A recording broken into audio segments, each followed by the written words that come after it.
I'm Lieutenant General Elise Maddox, 48 years old, and they thought I was just there to fill a seat.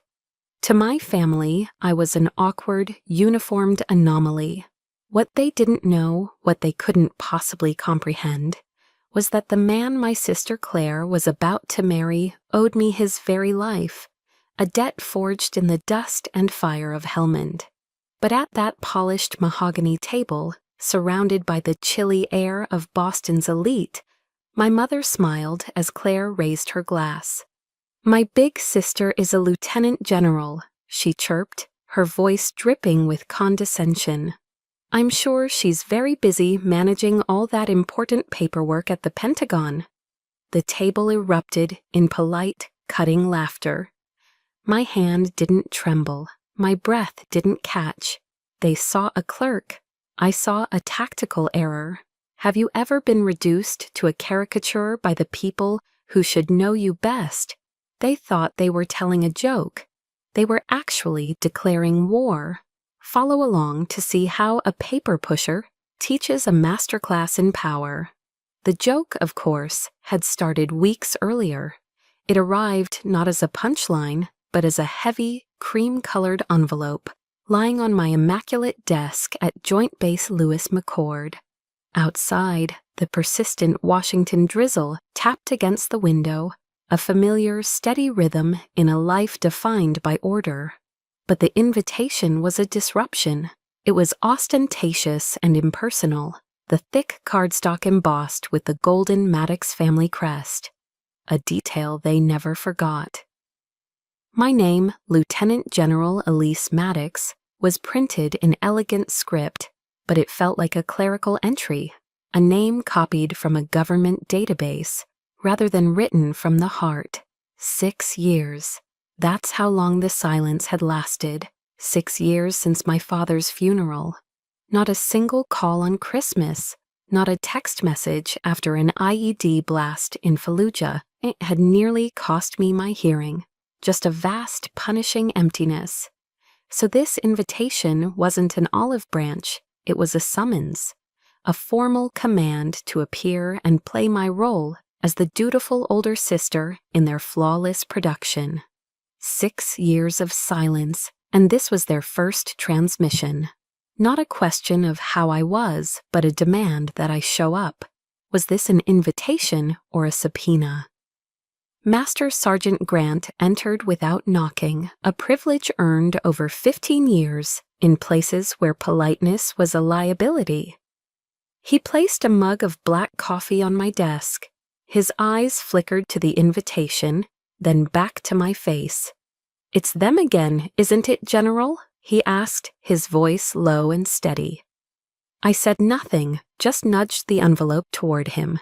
He picked it up, his gaze narrowing as he read the groom's name. "Vance, Ethan Vance, the kid from Helmand, the one you pulled out of hell." He set it down, his expression unreadable, but his meaning clear. So he paused, choosing his words carefully. "Are you going to a wedding, or are you deploying to a new theater of war?" I stared out at the gray, misty landscape. He understood my silence.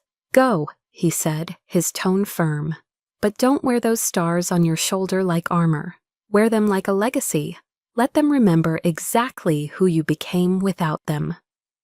On the Alaska Airlines flight from Seattle to Boston, I paid extra for a first-class seat, not for the luxury, but for the privacy. I needed the space to breathe, to brace myself. My phone vibrated against the armrest. The screen lit up with Claire's name. I took a deep, steadying breath before answering.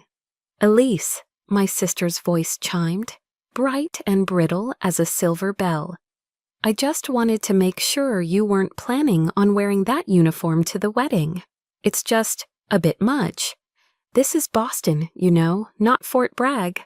I'm just worried people won't know what to say." Every word was coated in sugar, but the core was cold steel.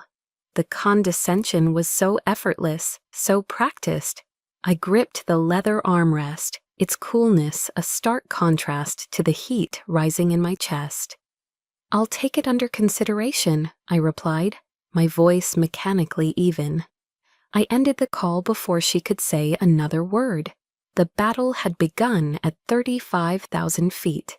They didn't want my presence. They wanted a sanitized, approved version of me. The taxi dropped me in front of the familiar brownstone on Beacon Hill, with its antique gas lamps and brick sidewalks. Nothing had changed. It was still stately, still imposing, and still achingly cold. My mother, Catherine Maddox, opened the door. She was flawless in a beige cashmere dress, a string of perfect pearls at her throat. She didn't hug me. She didn't even offer a real smile. Her eyes swept over me, a quick, dismissive appraisal that ended on my ramrod-straight military posture. "Elise, come in," she said, her voice devoid of any warmth. "I trust you'll be on your best behavior. Let's not ruin Claire's big day." It wasn't a welcome. It was a warning. My chest tightened, a familiar sensation, like a block of ice settling in my lungs. I wasn't a daughter returning home after 6 years. I was a risk to be managed, a potential threat to their picture-perfect world. Her words hung in the air, cold and sharp as a shard of glass. It wasn't a new wound. It was just the echo of an old one, stretching all the way back to a childhood spent trying to be seen. In the living room, my mother paused to admire a silver-framed photograph on the mantelpiece, a picture of Claire and me as teenagers. Claire was radiant, a genuine smile lighting up her face. I was standing slightly behind her, my own smile a tight, practiced line. Seeing that photo, the years collapsed. The polite, cutting dismissal I had just received at the door was not an isolated incident. It was the final entry in a long, detailed ledger of insignificance. I was 17, and my senior prom was approaching. The air in our Beacon Hill home was thick with excitement, but none of it was for me. It was for Claire, then 15, who was being fitted for her debutante ball gown. I watched as my mother fussed over her, her voice a soft coo of admiration. "My darling, you look like a princess," she said, smoothing the seafoam green silk of the Oscar de la Renta creation. Claire twirled, a vision of youthful grace. I cleared my throat, my own upcoming milestone feeling small and clumsy in comparison. "Mother, about my prom dress," I began. She turned, her adoring expression fading into one of cool assessment. "Elise, you're the strong one. You don't need all that fuss," she said, as if it were a compliment. "Use your savings, or find something simple at Feline's basement." The words didn't just deny me a dress. They denied me the right to feel beautiful, to be celebrated. They defined me as practical, not precious. So I bought a bolt of discounted navy blue fabric and sewed my own dress.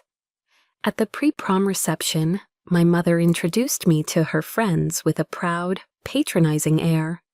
"This is Elise. She's so wonderfully practical, never demanding." They all nodded, praising my sensible nature, while I stood there in my homemade dress, feeling like a handmaiden next to the princess they all adored.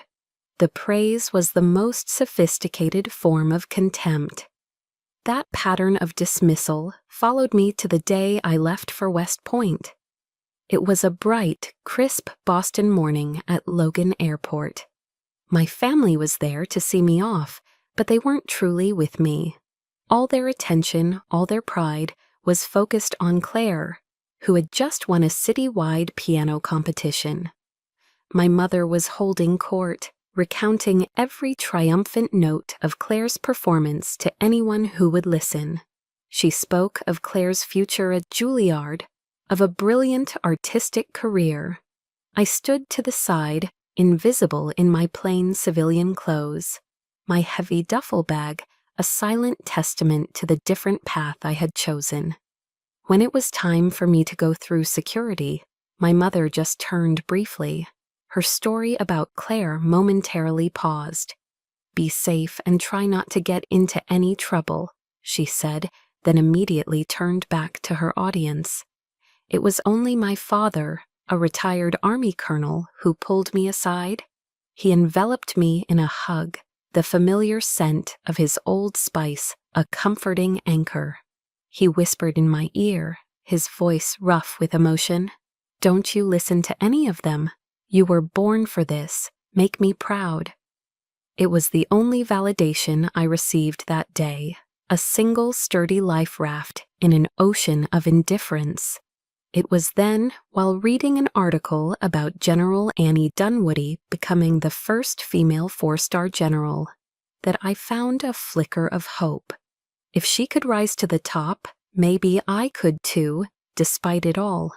6 years ago, that hope felt like a distant memory. I stood at Arlington National Cemetery, the mournful notes of taps cutting through the gray, somber air. The honor guard folded the American flag with meticulous precision and presented it to my mother. My father, Colonel Richard Maddox, was being laid to rest with every honor he had earned. I stood tall in my brigadier general's uniform, my grief a sharp, disciplined ache in my chest. But when I looked at the front row reserved for family, there was only my mother and Claire. They had left an empty chair between them, a deliberate, chilling void that screamed my exclusion. After the ceremony, I approached my mother, wanting to offer comfort. She looked up at me, her eyes dry and hard. "You shouldn't have worn the uniform, Elise," she said, her voice like a razor. "It looks like you're showing off, flaunting your power at your own father's funeral. He wouldn't have liked it." That was the final, precise stab. They had weaponized my father's legacy against me, turning the very thing he was proudest of into a source of shame. And now, tonight, the echo of that shaming returned. Back in the present, at the formal pre-wedding dinner, the same script played out on a grander stage. The table was laden with expensive dishes, seared scallops, beef Wellington, served on my mother's finest Wedgwood china. My mother was introducing me to one of my father's old business partners, a powerful investor from New York. "This is my eldest, Elise. She works for the government in Washington." The man was polite. "How impressive! You must hold an important position." Before I could answer, Claire leaned in, her smile sweet, her eyes glinting with malice. "Oh, she's mostly in administration," she said breezily. "She's very good with paperwork, probably keeping the seats warm at the Pentagon." A ripple of polite laughter went around the table. I said nothing. I just picked up my knife and fork and cut into my steak. The prime beef, which should have melted in my mouth, tasted like ash. After all these years, the humiliation still tasted exactly the same. My father had told me to be proud, but how could I be proud of something my own family treated as a source of shame? What was the point of all this strength if I couldn't even carve out a space for myself? I had to do something. But what? Claire's jibe about paperwork echoed in my mind, a fresh sting on an old wound. She had no idea what my paperwork consisted of. After-action reports detailing the loss of young soldiers, signed deployment orders that sent thousands into harm's way, condolence letters that I wrote by hand until my fingers ached. My entire career had been forged in the crucible of consequence, a world away from her debutante balls and charity luncheons. The answer to my question was not in Boston. It was in the path I had already walked alone. My memories of West Point aren't of the grand Gothic stone buildings or the crisp, formal parades. My memories are of the soul-crushing exhaustion of beast barracks, the freezing mud that seemed to seep into my bones during field training, and the gnawing loneliness of being one of the few women in my company. I had to work twice as hard to be considered half as good. I remember a tactics professor, an old-school colonel, stating flatly in front of the entire class, "The battlefield is no place for emotion, which is why it's no place for female leadership." While Claire was at home, attending dance classes and parties, I was learning to field strip an M16 in the dark, my fingers numb with cold. I was learning to read topographical maps and to command with a voice that betrayed no fear, even when I was terrified. The few letters my mother sent were filled with breathless updates of Claire's latest accomplishments, with only a single, perfunctory line for me: "Do take care of yourself." It wasn't a request, it was a directive, as impersonal as a line item on a budget. The desert forged what was left of me into steel. The National Training Center in the Mojave is where young officers are broken or made. As a young captain, I was there commanding an armored company in a simulated combat rotation. It was 120 degrees in the shade, with relentless sand and a fatigue so profound it felt like a physical illness. During a critical night offensive, our communications systems went down. Panic began to ripple through the ranks. But I remembered my father's words: "When technology fails, trust your people." I used signal flares and runners, actual soldiers running messages between tanks, to coordinate the assault. We took our objective, but it was messy and costly. After the exercise, a senior evaluating officer, a battle-hardened general, pulled me aside. "You've got your father's grit, Maddox," he said, his voice gravelly. It was the highest praise I had ever received. But when I called home, excited to share the news, my mother's only response was, "That sounds terribly dangerous. Why can't you find a safer job, something behind a desk?" She didn't hear courage. She only heard a foolish choice. The road to the Pentagon wasn't paved with glory. It was paved with 16-hour days, cold takeout eaten at my desk, and a string of failed relationships. I chose duty over dinner dates, mission readiness over personal milestones. I missed my best friend's wedding. I missed birthdays and holidays. My social circle slowly shrank until it consisted almost exclusively of other people in uniform. While Claire was marrying her first husband, an investment banker, and moving into a sprawling mansion in a Connecticut suburb, I was in a windowless briefing room arguing troop allocation strategies for combat zones. Every time I saw a photo of her perfect family on social media, the smiling children, the golden retriever, the summer vacations in the Hamptons, a bitter ache would settle in my chest. It wasn't envy. It was the sting of knowing that my family viewed my sacrifice as my failure, as proof that I was incapable of having a normal life. They couldn't understand that for me, service was life. The day I was promoted to Brigadier General should have been one of my proudest. I invited my family to the ceremony in Washington, D.C. Only my father came. My mother and Claire were busy with a charity auction. My dad stood there, his hands trembling slightly with age and pride, as he pinned the first star to my shoulder. "I knew you had it in you," he said, his voice thick with emotion. That night, he took me to an old steakhouse he loved, and he gave me a small worn box. Inside was his own compass from Vietnam. "Never lose your bearings, Elise," he told me, "not even when the people you love try to make you lose your way." A few months later, he was gone. And at his funeral, in her eulogy, my mother never once mentioned my career. It was as if the most important part of my life, the legacy my father was so fiercely proud of, had been erased.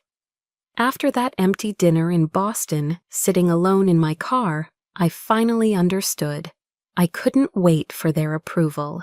I had to build a life so strong, so undeniably my own, that their opinion no longer mattered.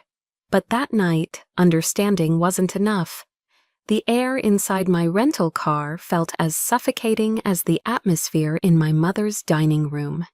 Thick with unspoken judgment and feigned politeness, I had to get out. I started the car and just drove with no destination in mind, escaping the perfectly manicured prison of Beacon Hill. The historic streets of Boston blurred past, the gas lamps smearing through a film of tears I refused to let fall. On my car's audio system, I had a podcast playing, a sermon by T.D. Jakes.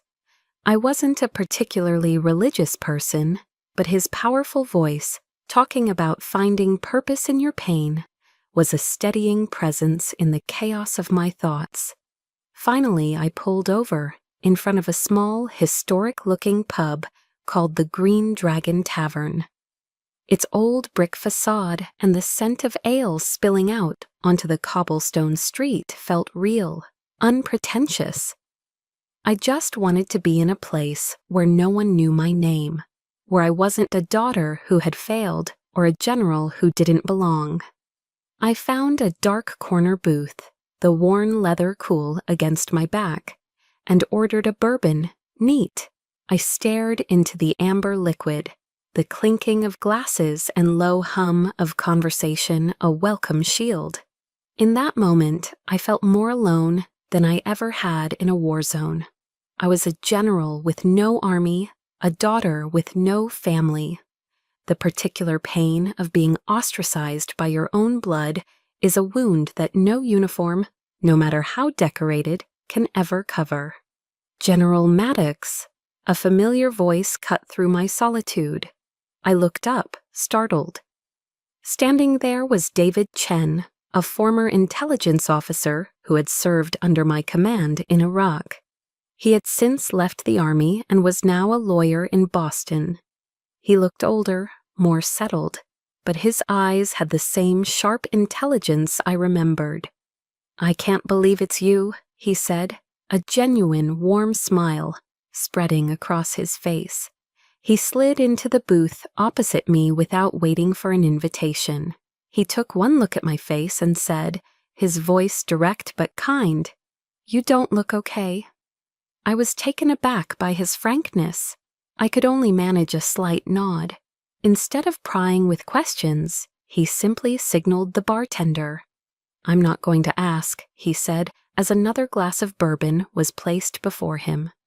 "But if you need someone to just sit in silence with, I'm here." His silence was a world away from my family's. His was a silence of respect, of shared understanding. Theirs was a silence of judgment, of punishment.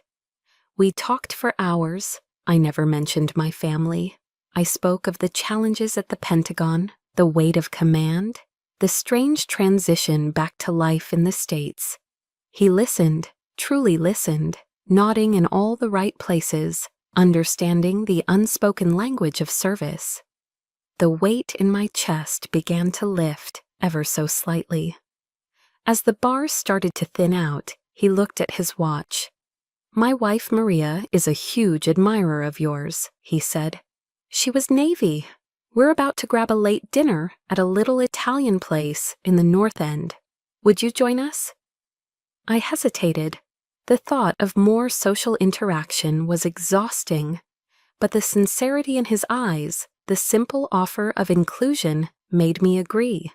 At the restaurant, a cozy place filled with the smell of garlic and oregano, a woman with a warm, welcoming face rushed forward and gave me a firm, heartfelt hug. "It's an honor to finally meet you, General," Maria said. "David never shuts up about how you saved his team's bacon more than once." Their 2 kids, a boy and a girl, were a whirlwind of chaotic, happy energy. They argued over who got the last breadstick and spilled a little bit of soda, and their parents handled it all with a gentle, loving patience that felt foreign to me. Throughout the meal, a noisy, wonderful affair with plates of chicken parmigiana and spaghetti passed around the table. They asked me about my career. Not about the politics or the danger, but about leadership, about the places I'd seen, the people I'd met. They looked at me with genuine admiration. When their 8-year-old son, Leo, asked with wide-eyed awe, "Are you a superhero?" Maria just laughed and ruffled his hair. "Close enough, kiddo. She's the real deal." For the first time in years, I felt seen. I felt valued. Not by people who were obligated to love me, but by strangers who chose to respect me. When they dropped me off at my hotel, David pressed his business card into my hand. "Elise," he said, using my first name for the first time, his tone serious. "You're not alone in this city. There's a whole network of us, vets who look out for each other. It's the buddy system. It never really ends. If you need anything, a lawyer, a friend, or just a place to have coffee and sit in silence, you call me, anytime." That offer, that recognition of another kind of family, a tribe forged not by blood, but by shared experience and mutual respect, finally broke through the ice that had encased my heart. Back in the solitude of my hotel room, I finally let the tears come. But they weren't tears of pain or humiliation. They were tears of gratitude. I realized that family isn't always the one you're born into. Sometimes it's the one you fight alongside. That night, for the first time, I no longer felt like a solitary general. I was part of an invisible platoon. The warmth of that realization stayed with me through the night. A fragile shield against a lifetime of coldness. But hope, I've learned, can be a dangerous thing. It makes you vulnerable. The next morning, as I was savoring a cup of coffee and the rare feeling of peace, my phone rang. It was my mother. The immediate shift in the atmosphere was palpable. The warmth from the previous night evaporated, replaced by a familiar, chilling dread. Her voice, when I answered, was unusually sweet, a syrupy tone she reserved for strategic apologies. "Elise, darling, I know I was a bit tense yesterday. It's just all the stress with Claire's wedding." She paused, a calculated beat for me to absorb her feigned remorse. I remained silent. My silence had always been a weapon she couldn't counter. "I have a small favor to ask," she continued, getting to the point. "Ethan's father, Mr. Vance, is a major defense contractor. He's heard so much about you and is just dying to meet you. I thought we could have an intimate family lunch at the club. It would be so good for family relations, you know." I knew instantly. This wasn't an invitation, it was a transaction. They wanted to leverage my rank, to use my stars to impress a business associate. The fragile peace I had felt just moments before shattered, replaced by the bitter, metallic taste of being used. They only called when they needed something. I wasn't a daughter, I was an asset. Against my better judgment, I agreed. A part of me was morbidly curious to see the play unfold, while another, foolish part of me still clung to a sliver of duty. The country club in Brookline was another world, a universe of manicured lawns, quiet wealth, and unspoken rules. Men in pastel polo shirts and khaki pants discussed stock portfolios, while women with blinding diamond bracelets made small talk. My mother and Claire were already there, their smiles bright and brittle. Mr. Vance was a large man with a politician's handshake and an appraising gaze that missed nothing. Throughout the lunch, my mother became my unofficial publicist. "My daughter, the general," she would say, launching into exaggerated tales of my achievements, stories she'd never cared to listen to before. Claire, a master of subtle manipulation, deftly steered the conversation towards the lucrative defense contracts Mr. Vance's company was bidding on. I sat there eating my lobster salad, feeling like a prized racehorse being trotted out for a potential buyer. They weren't introducing Elise Maddox, their daughter, their sister. They were showcasing Lieutenant General Maddox, a valuable commodity. It was a performance, and I was the unwilling star. After lunch, once Mr. Vance had departed, presumably impressed, my mother guided me to a private lounge overlooking the 18th hole. Her demeanor shifted from charming hostess to concerned matriarch. "Elise, there's a delicate matter," she said, her voice low and serious. "The Vance family is insisting Claire sign a rather unfavorable prenuptial agreement. They're underestimating our family, our standing." She handed me a thick legal document. The air left my lungs. "I want you to speak to Ethan," she said, her eyes boring into mine. "As his former commanding officer, you have influence over him. You need to tell him that this is disrespectful, that it could be seen as a slight against a high-ranking officer's family, and that could affect his reputation in the military."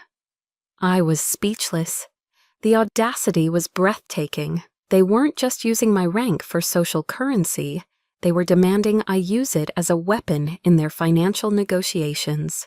It was unethical, an abuse of power that could destroy both my career and Ethan's. Claire, who had been silent until now, stepped forward, her blue eyes welling up with perfectly formed, strategic tears. "Please, Elise," she whispered, her voice trembling. "He'll listen to you. You're my only hope." The performance was flawless. The loving mother and the desperate sister united against the cold, unfeeling world. They had pushed me past every boundary of decency and honor. They had finally reached my limit. In that quiet, opulent room, something inside me shifted. The years of hurt and resignation solidified into a cold, clear anger. I looked at my mother's expectant face, then at my sister's tear-streaked one. A line from Sun Tzu's The Art of War surfaced in my mind. If you know the enemy and know yourself, you need not fear the result of 100 battles. I finally knew my enemy. "No," I said. My voice was quiet, but it resonated with an authority they had never heard from me before. My mother's smile faltered. "What did you say?" "I said no," I repeated, my gaze unwavering. "I will not abuse my authority for this family's financial gain, and I will not allow either of you to use me as a pawn in your games any longer." Claire's manufactured tears vanished, replaced by a flash of pure venom. "You're so selfish," she spat. "It's always about you, isn't it?" My mother's face hardened into a mask of cold fury. "If you won't help your own family, Elise, then don't consider yourself a part of it." I met her gaze without flinching. "Ma'am," I said, using the formal term of address for the first time, a word that was both respectful and distancing. "I haven't been considered a part of this family for a very long time." I turned on my heel and walked out of the room, leaving them in a stunned, uncomprehending silence. The drive back to the hotel was a blur. I didn't register the traffic or the city lights. There was only a cold, hard knot in my stomach and the echo of my mother's final threat. I had drawn a line in the sand, and I knew they wouldn't just let it be. The moment I walked into my hotel room, the phone began to ring. A shrill, insistent demand. I knew it was Claire.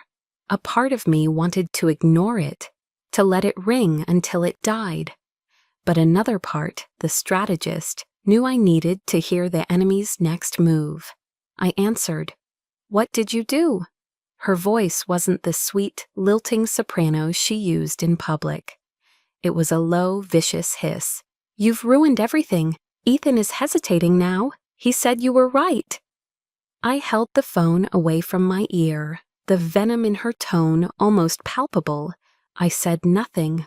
My silence seemed to infuriate her more. "If you don't fix this," her voice dropped into a clear, chilling threat.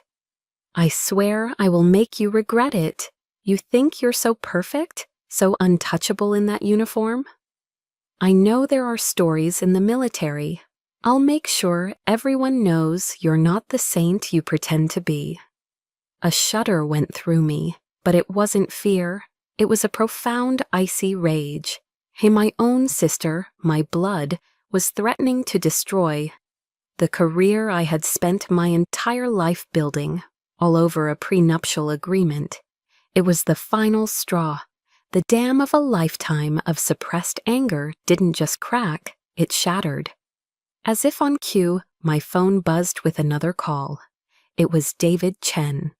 I ended the call with Claire and answered, my hand trembling slightly. "Elise, I'm sorry to bother you," he said, his voice grim, "but I just heard something that you need to know." I braced myself. A friend of mine at the Pentagon, in the Inspector General's office, did some digging after we talked. He found an old anonymous complaint filed against you a few years back.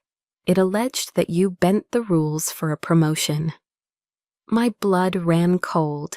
It wasn't substantiated, not enough evidence for a formal investigation, but it was enough to put your file on a hold status. It delayed your promotion to Lieutenant General for nearly a year. My mind raced, flashing back to that frustrating, inexplicable period of stagnation. That was why. "Elise," David continued, his voice hesitant. "The complaint had some very specific grammatical errors, and it mentioned details about your family dynamics that only an insider would know. It was a direct hit. The air was knocked from my lungs. Claire, it had to be Claire. The timing, the specificity, the sheer malice of it all. She had tried to sabotage me from the shadows years ago. This wasn't a new tactic, it was an escalation. This betrayal was more intimate, more painful than any physical wound I had ever sustained on the battlefield. I hung up the phone, the silence of the room roaring in my ears. I walked into the bathroom and stared at my reflection in the mirror. I saw the face of a lieutenant general in the United States Army, a woman who had commanded thousands. I saw the fine lines around my eyes, each one a map of sleepless nights and life-or-death decisions. But beneath the authority, I saw a deep, profound exhaustion, a lifetime of being diminished, of being told I was too much and not enough at the same time. They had taken my childhood, my youth. Now they were coming for my honor. No, not again. A quote from Theodore Roosevelt, one my father used to repeat, slammed into my mind. "It is not the critic who counts. The credit belongs to the man who is actually in the arena." I had been in the arena my entire life. I had faced down enemies with guns and bombs.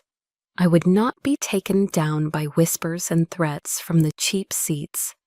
I leaned closer to the mirror, my own eyes staring back, hard and unflinching. "You are done being silent," I said to the woman in the reflection.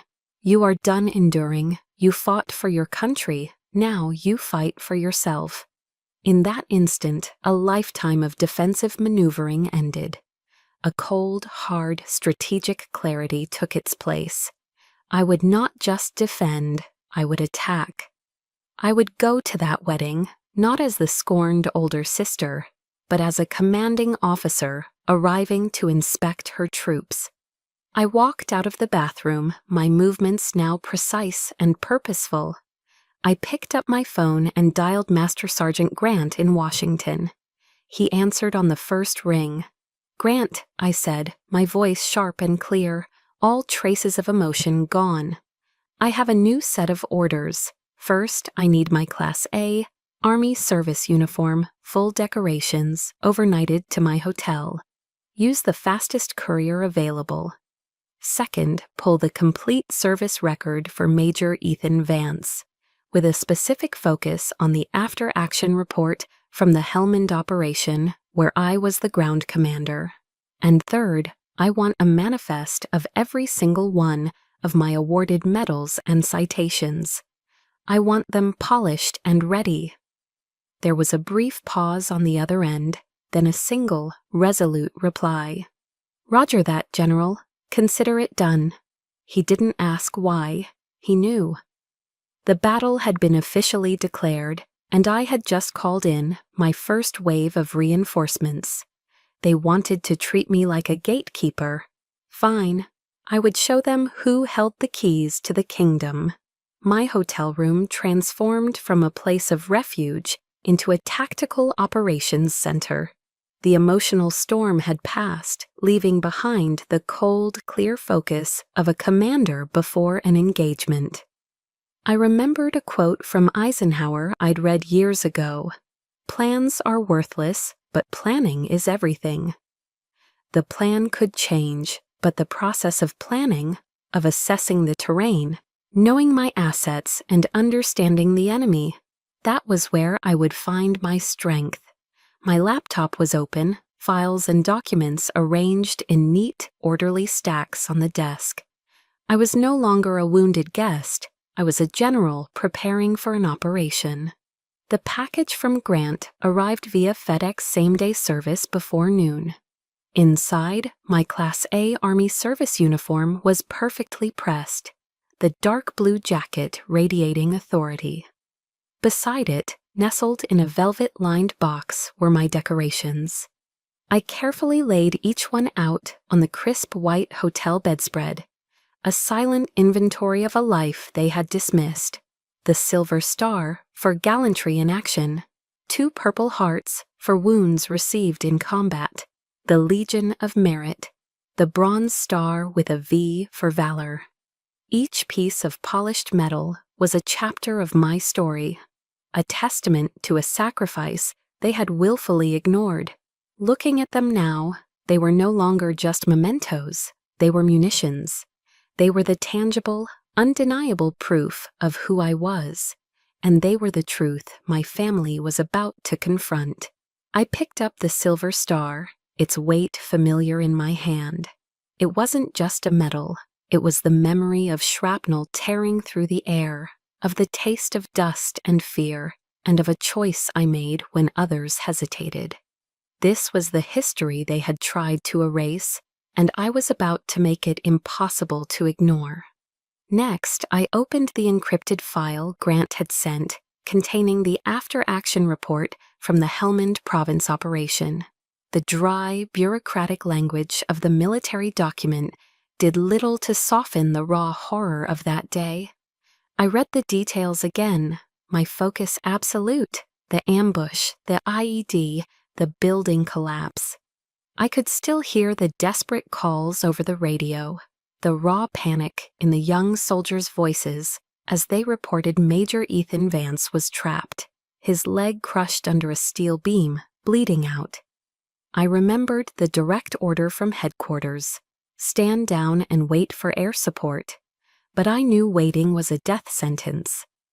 I recalled the decision made in a split second to lead a small fire team across open ground under heavy enemy fire.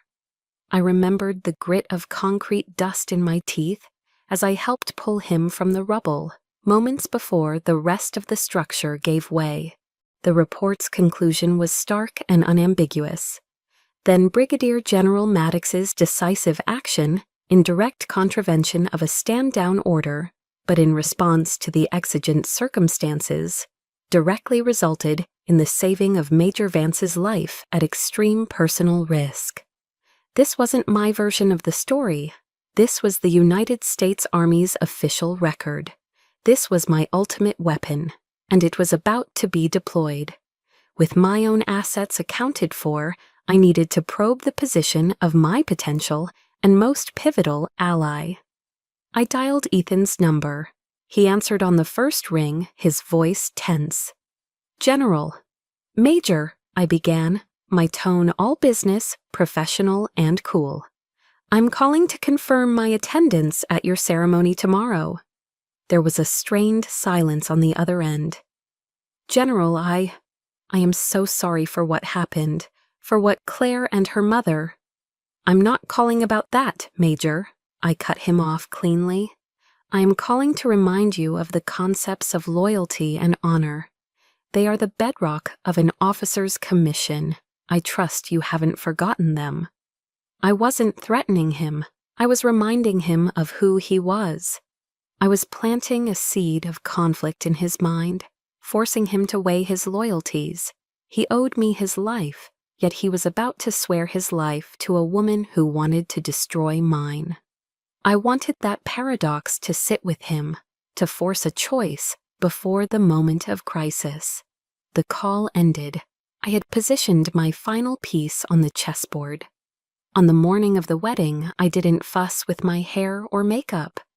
My hair was pulled back into a tight regulation bun. My face was clean, my expression neutral. Then, methodically, I began to dress. The crisp white shirt, the black tie, the perfectly tailored dark blue jacket. One by one, I pinned my decorations to my chest, each in its precise order of precedence, the silver star taking the highest position of honor. When I finally stood before the full-length mirror, the woman staring back was not the weary, wounded person who had arrived in Boston a few days earlier. It was a lieutenant general of the United States Army. This uniform wasn't an outfit. It was my armor, forged in sweat, blood, and sacrifice. It was the symbol of everything I had fought for, everything I had become. Today, I was not attending a wedding. I was conducting an inspection, and I would tolerate no disrespect for this uniform or for the woman wearing it. The reception was being held in the grand ballroom of the Liberty Hotel. The irony was not lost on me. A wedding in a building that was once the Charles Street Jail, a place of confinement. Tonight, its soaring rotunda and wrought iron accents felt less like history and more like a metaphor for my own life. As I stepped into the ballroom, a hush fell over the room. The string quartet seemed to falter mid-note. The polite chatter of Boston's elite died down to a murmur. Every head turned.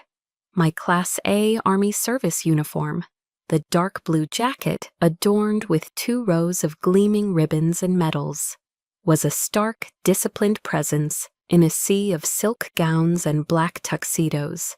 It was an intrusion of reality into their carefully curated world. I saw my mother's face first. Her polite hostess smile froze, the color draining from her cheeks. I saw Claire, radiant in her Vera Wang gown, her expression of triumph curdling into disbelief. Their seating chart had placed me at a small table in the far back corner next to a service door, a position of deliberate obscurity. A wry smile touched my lips. They had given me the perfect tactical position, an unobstructed view of the entire operational area with a clear line of egress. But they had miscalculated. I wasn't there to retreat. I was there to advance. I walked calmly to my assigned table, my posture erect, my steps measured. I sat down, placed my hands in my lap, and I waited. My mere presence was a statement. The entire room felt it. A palpable tension now lay beneath the surface of the celebration, a quiet hum of anticipation. I was a loaded weapon placed on a banquet table, and they were all wondering when I would go off. The moment came during the toasts. After the best man's rambling speech, Claire took the stage, a vision of bridal perfection. She raised her crystal flute of champagne. After a few breathless thank yous, her eyes, glittering with malice, found mine across the room. And I especially want to thank my sister, Elise, for being here today, she began, her voice dangerously sweet.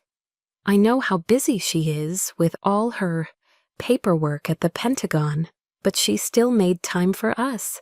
Let's all raise a glass to the quiet gatekeeper of our family." A few confused, polite chuckles rippled through the room. Most guests simply looked uncomfortable, sensing the barb beneath the pretty words. My mother, seated at the head table, leaned into a nearby microphone. "She's always been the family's little embarrassment," she added, her voice carrying across the silent room. But at least she was on time for once. That was it, the final volley. They had declared war on an open channel, in front of their entire army of socialites and power brokers. Slowly, deliberately, I pushed my chair back and stood up. The room went dead silent. Every eye was on me. And in that frozen moment, the unexpected happened. Ethan Vance, the groom, who had been standing on stage with a pained, miserable expression, suddenly set his champagne flute down with a decisive click. Without a glance at his bride or his mother-in-law, he stepped off the stage. He walked with purpose, his steps echoing in the cavernous, silent ballroom. He navigated through the maze of opulent tables, his eyes locked on mine. The entire room tracked his movement as if he were a heat-seeking missile. He stopped directly in front of me. He didn't speak. He simply came to attention, his back ramrod straight, and executed a sharp, perfect military salute. The kind a soldier gives to a commanding officer they deeply respect. The last few whispers in the room died. Then he turned to face the stunned audience, still holding the salute, his voice ringing with an authority no one in that room, least of all my family, had ever heard from him. "Ladies and gentlemen," he said, his voice clear and strong, "please forgive my wife's lack of information." He paused, letting the words sink in, a grenade with the pin pulled. He still held his salute, a powerful public display of allegiance. His eyes swept the room, finally landing on my mother and the head table, where Claire was now staring, mouth agape. "The woman you just heard mocked," he continued, his voice hardening, "is not a paper pusher. She is not a gatekeeper." He took a deep, steadying breath. "This is Lieutenant General Elise Maddox of the United States Army." A collective gasp, a soft whoosh of shock went through the room. Forks clattered onto plates. "She is not just a high-ranking officer." Ethan's voice grew louder, each word a hammer blow to my family's fabricated narrative. "She is the commanding officer who, 6 years ago in Helmand, personally saved my life." The revelation detonated in the center of the ballroom. You could see the mental calculations on every face, the re-evaluation, the dawning horror. This was the woman they had just laughed at. This was the embarrassment. Ethan finally lowered his hand, but his gaze remained fixed on my mother. "And as an officer and as a man," he said, his voice dropping but losing none of its intensity, "I will not stand by while her honor is insulted." The aftermath was swift and brutal. Claire's face went from shock to a ghastly white. Her eyes rolled back, and she collapsed in a heap of expensive Vera Wang silk. My mother shot up from her chair, knocking over her champagne glass. It shattered on the floor, the sound unnaturally loud in the stunned silence. "Elise," she began, but the name came out as a strangled gasp. The chessboard had been flipped, the game was over, and the most powerful move had been made without me having to say a single word. The aftermath was a strange cocktail of chaos and silence. As paramedics attended to the heap of white silk that was my sister, the grand ballroom of the Liberty Hotel held its collective breath. The guests, once a sea of confident chatter, were now a scattered collection of awkward, averted gazes. No one looked directly at me, yet I could feel the weight of every eye. I remained standing by my table, a solitary uniformed island in the middle of the wreckage. And then, through the quiet chaos, something meaningful happened.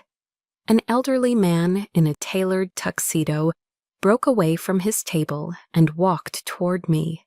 I recognized him immediately.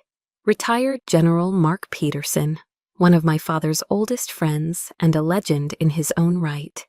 He stopped before me, stood at attention, and rendered a crisp salute. "Well done, General Maddox," he said quietly, his voice filled with a respect that warmed me to my core. "Your father would be immensely proud."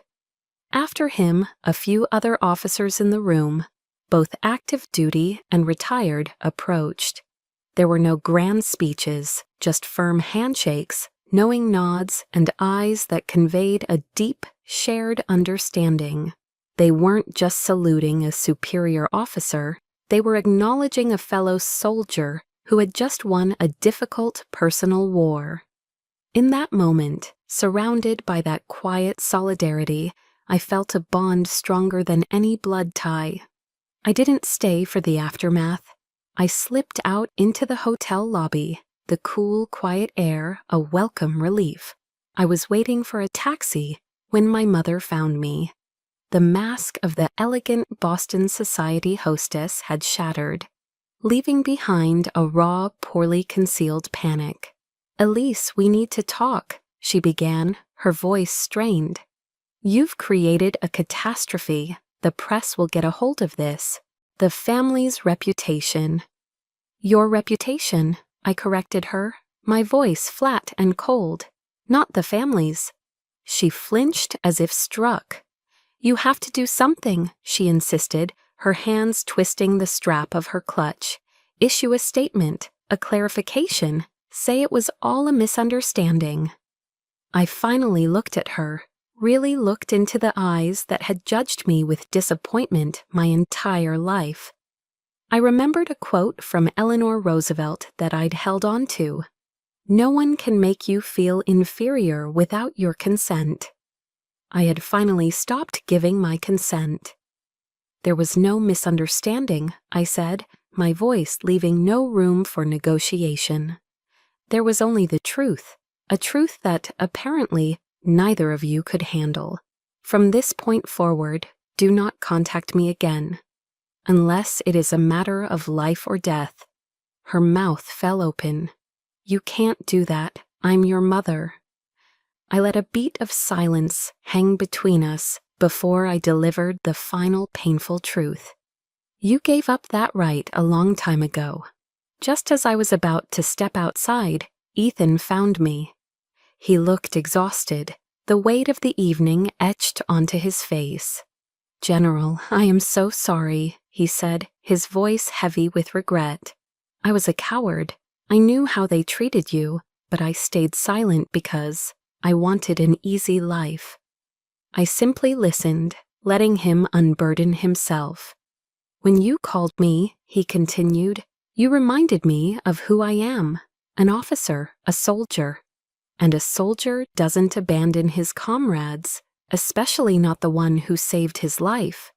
He held out a small metal USB drive. "This is everything. The recordings of Claire's threatening phone calls, the emails she sent to her friends, mocking you. I found them on her laptop. I can't marry that person. I'm calling it off." I took the drive, its metallic shell cool in my palm. "Thank you, Ethan," I said. "You acted with honor today." The debt between us had been settled, not with currency, but with character. On the late-night flight back to Seattle, a strange sort of emptiness settled over me. It wasn't sadness precisely. It was the hollow, quiet feeling that comes after a long and brutal campaign.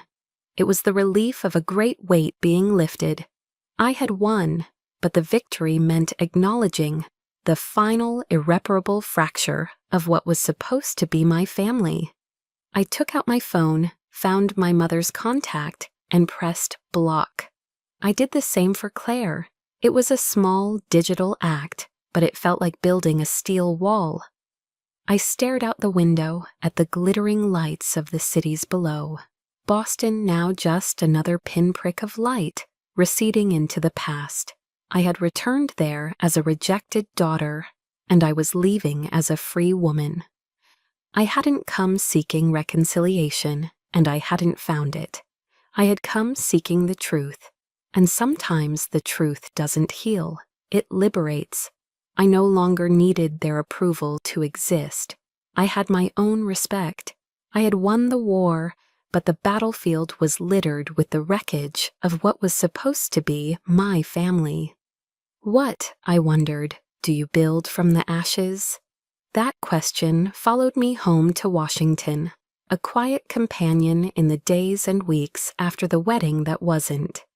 The story of what happened at the Liberty Hotel spread through the military community, not as gossip, but as a kind of whispered legend. It wasn't reported in the mainstream press, but it traveled through a more potent network. Emails between veterans, conversations in VFW halls, and posts on private online forums for service members. And then the letters started to arrive. First a trickle, then a flood. They came from soldiers, sailors, airmen, and Marines across the country. A young sergeant whose family disowned him for enlisting instead of taking over the family business. A female captain whose husband cheated on her during her deployment and then accused her of being too damaged by her service. A major whose own brother sabotaged his security clearance out of jealousy. Each story was a different battle, but the war was the same. It was the war against being betrayed by the very people who were supposed to be your safe harbor. Reading their letters, I saw my own pain reflected in their words. I realized I wasn't alone in my fight.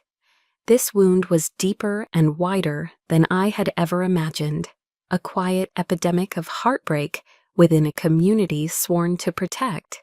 And in their pain, I found a strange kind of healing. My own story began to feel less like a personal tragedy and more like a shared testament. I knew then what I had to build from the ashes. I couldn't just sit on the sidelines. With legal guidance from David Chen and the organizational genius of a now retired Master Sergeant Grant, I used a portion of my life savings to establish the Maddox Resilience Foundation. Our mission was simple but profound: to provide legal aid, psychological support, and a robust peer network for service members whose careers and well-being were threatened by personal betrayal. We weren't a charity, we were a support unit for a different kind of front line, the invisible battlefield of the heart and mind. Pouring my energy into the foundation was the most meaningful work I had ever done. It felt more significant than earning another star for my shoulder. I was taking the deepest scar of my life and turning it into a lighthouse for others lost in the same storm. The foundation quickly gained traction. 6 months later, I was invited to give a TEDx talk in Seattle. I stood on the iconic red circular rug, not in my uniform, but in a simple navy blue blazer and slacks.